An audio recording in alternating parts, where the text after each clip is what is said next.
Minutes later, and a second penalty to Sligo Rovers, but this one was rather dubious to say the least. Mark Reid bursting through, knocked off the ball, but penalty number 2, said the referee, and a yellow card for your troubles as well. And it was goal number 2 as well for Eddie Annand and Sligo Rovers, again putting the ball away past Alan O'Neill in the Sligo goal. Dennis McArdle won't be popular around Milltown tonight. Johnny Kenny had a great shot near the end to underline Sligo's supremacy. Marvellous save from Alan O'Neill. But it's Sligo who go through. They now meet Shelbourne back here at the showgrounds in next Sunday's semi-final. That's all from us. The main news again tonight. The cup holders, Sligo Rovers and Shamrock Rovers. Let's join Jimmy now for this report. Well, let's have a reprise on the first half. A nice welcome for Gavin Dykes leading out the cup holders. And a big crowd on a misty evening at the showgrounds in Sligo. Shamrock Rovers made one change from the drawn game. Martin Buckley in, Carl Gannon out. Terry Evanston feeding Derek Tracy on the right. His cross came off the shoulder, I think, of Gavin Dykes, dropped down to Martin Buckley, and that was his shot that just went by the post of McLean. Rovers having a good spell early on, that Shamrock Rovers, but then Sligo Rovers came back into it, put on a lot of pressure and forced 3 in a row corners. Gavin Dykes, of course, as always, up there with his front players. And again, a Rovers head gets on it when the shot comes swinging back in again at the near post. Quite happy to concede yet another corner.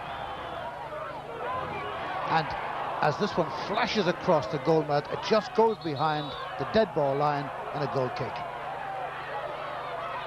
But perhaps the best chance of the first half was this one for Sligo. Mark Reid in the air with Curtis. The ball will drop down to Johnny Kenny and he just misses it by inches.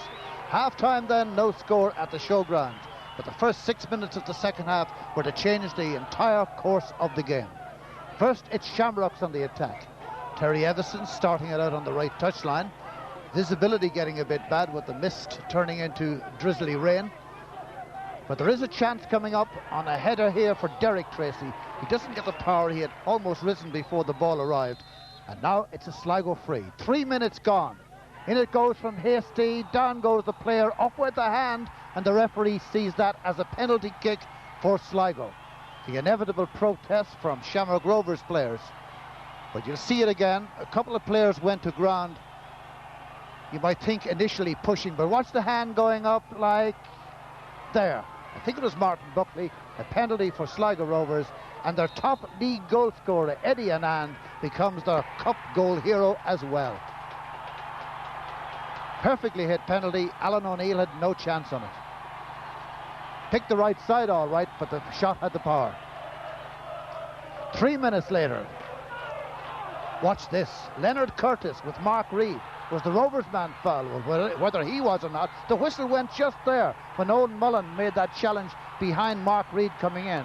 It didn't stutter the players' run, but the referee, Dennis McArdle, has given another penalty and a yellow card, it would appear, to Martin Buckley. Down went Curtis, on went Reid. Watch this challenge. Was this a penalty? But whatever you think, it makes no difference because the referee said it was.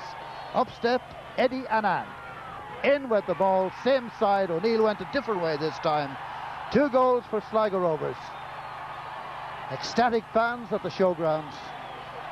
Eddie Annand, the real hero. Sligo Rovers 2, Shamrock Rovers 0 full time, and they're through to beat Shelbourne. Thank you, Jimmy. And the lineup for the semi-final now is as follows. On this Friday night, Bohemians face Derry City at Dalymount Park with an 8 o'clock kick-off. And on Sunday next, Sligo Rovers face Shelbourne at the Shamrock Rovers, and that match kicks off at 2:30.